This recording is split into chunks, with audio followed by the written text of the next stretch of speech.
Hey everybody, today we're going to read a book, oh that's upside down, a book that I really love by Dr. Seuss called The Lorax. Do you know this book?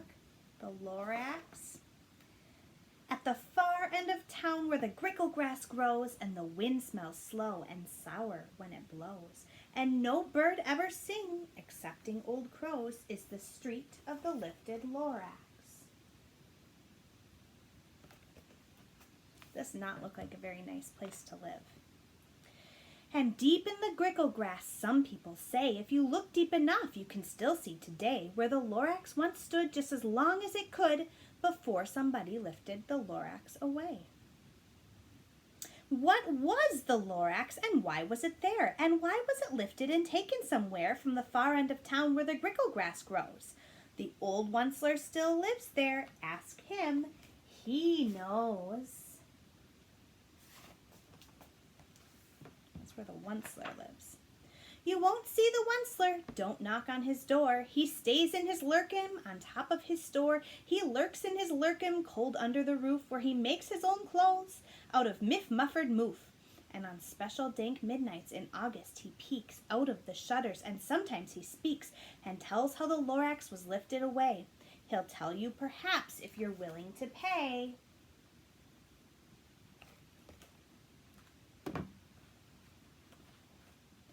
On the end of the rope he lets down a tin pail, and you have to toss in 15 cents and a nail, and the shell of a great-great-great-grandfather snail. So it costs 15 cents, a nail, and a snail's shell. Then he pulls up the pail, makes a most careful count, to see if you've paid him the proper amount. Then he hides what you paid him away in his snub, his secret strange hole in his grubulous glove. Then he grunts, I will call you by whisper-mophone, for the secrets I tell are for your ears alone.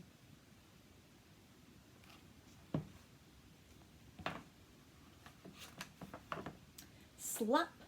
Down slops the whisper-mophone to your ear, and the old Onceler's whispers are not very clear, since they have to come down through a snurgly hose, and he sounds as if he had smallish bees up his nose.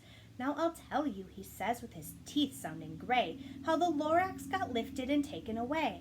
It all started way back, such a long, long time back. So he's going to tell a story about a long time ago.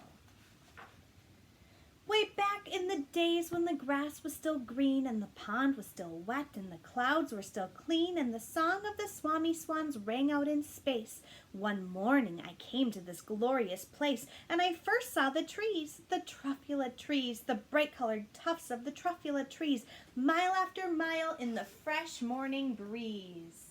Look at that place. That looks a lot nicer. Would you want to live there? It's beautiful. And under the trees I saw brown barbaloots frisking about in their barbaloot suits as they played in the shade and ate truffula fruits. From the ripulous pond came the comfortable sound of the humming fish humming while splashing around. So look at all those animals and plants that are able to grow and live there. But those trees, those truffula trees, all my life I'd been searching for trees such as these. The touch of their tufts was much softer than silk, and they had the sweet smell of fresh butterfly milk.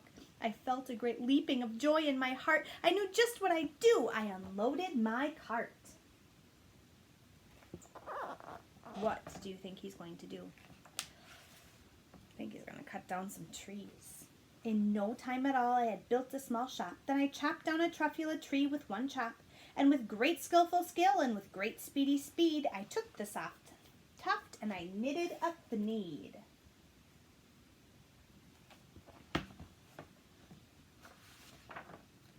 The instant I'd finished, I heard a gazump. I looked. I saw something pop out of the stump of the tree I chopped down. It was sort of a man. Describe him? That's hard. I don't know if I can. He was shortish and oldish and brownish and mossy, and he spoke with a voice that was sharpish and bossy. Who is that? That is the Lorax. Mister, he said with a sawdusty sneeze, I am the Lorax, I speak for the trees. I speak for the trees have no tongues, and I'm asking you, sir, at the top of my lungs. He was very upset as he shouted and puffed, What's that thing you've made out of my truffula tuft? He is upset. Look, Lorax, I said, there's no cause for alarm. I chopped just one tree. I am doing no harm.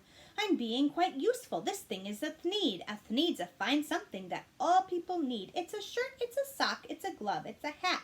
But it has other uses, yes, far beyond that. You can use it for carpets, for pillows, for sheets, or curtains or covers for bicycle seats. The Lorax said, Sir, you are crazy with greed. There is no one on earth who would buy that fool thneed. So he's knit something that can be a lot of different things. But the very next minute I proved he was wrong, for just at that minute a chap came along, and he thought that the thneed I had knitted was great. He happily bought it for $3.98. I laughed at the Lorax. You poor, poor guy. You never can tell what some people will buy. What is the Lorax trying to do? He's trying to protect the trees and the environment. I repeat, cried the Lorax, I speak for the trees. I'm busy, I told him. Be quiet, if you please. I rushed across the room and in no time at all built a radio phone. I put in a quick call. I called all my brothers and uncles and aunts and I said, Listen here. Here's a wonderful chance for the whole Onceler family to get mighty rich. Get over here fast. Take the road to North Nitch. Turn left at Weehawken. Sharp right at South Stitch. Some of these words are challenging to say. South Stitch. And in no time at all, in the factory I built, the whole Onceler family was working full tilt. We were all knitting thneeds just as busy as bees to the sound of the chopping of truffula trees. So they're chopping those trees down, but are they doing what they need to do? When you cut down a tree, you've got to replant another one. They are not doing that. Then, oh baby, oh, how my business did grow. Now chopping one tree at a time was too slow. So I quickly invented my super axe hacker, which whacked off 4 truffula trees in one smacker. We were making thneeds 4 times as fast as before, and that Lorax, he didn't show up anymore.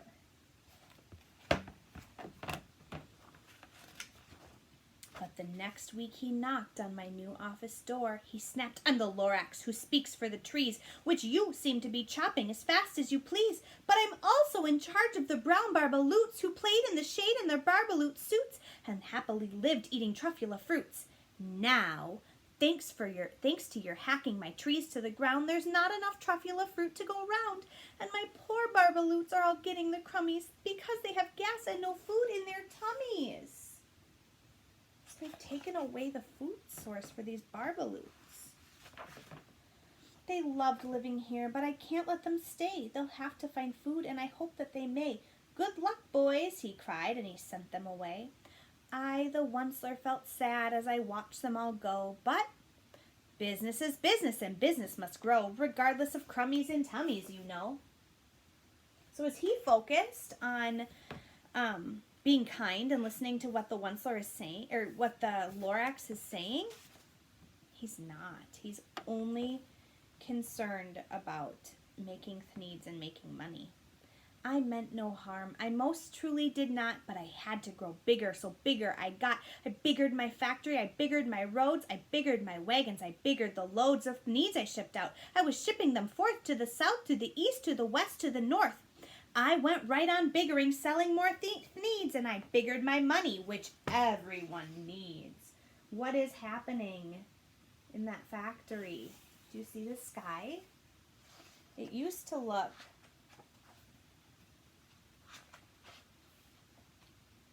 bright like that.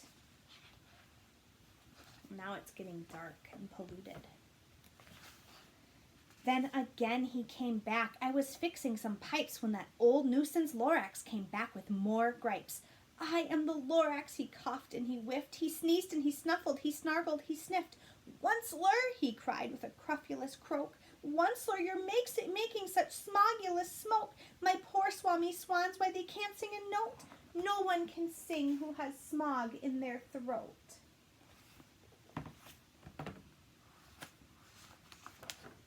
And so, said the Lorax, please pardon my cough. They cannot live here, so I'm sending them off. Where will they go? I don't hopefully know. They may have to fly for a month or a year to escape from the smog you've smogged up around here.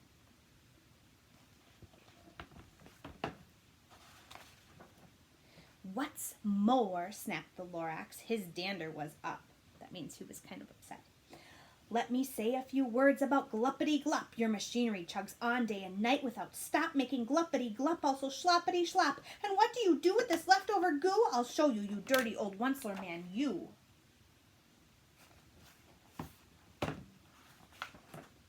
You're glumping the pond where the humming fish hum. No more can they hum, for their gills are all gummed. So I'm sending them off. Oh, their future is dreary. They'll walk on their fins and get woefully weary in search of some water that isn't so smeary. Oh, man.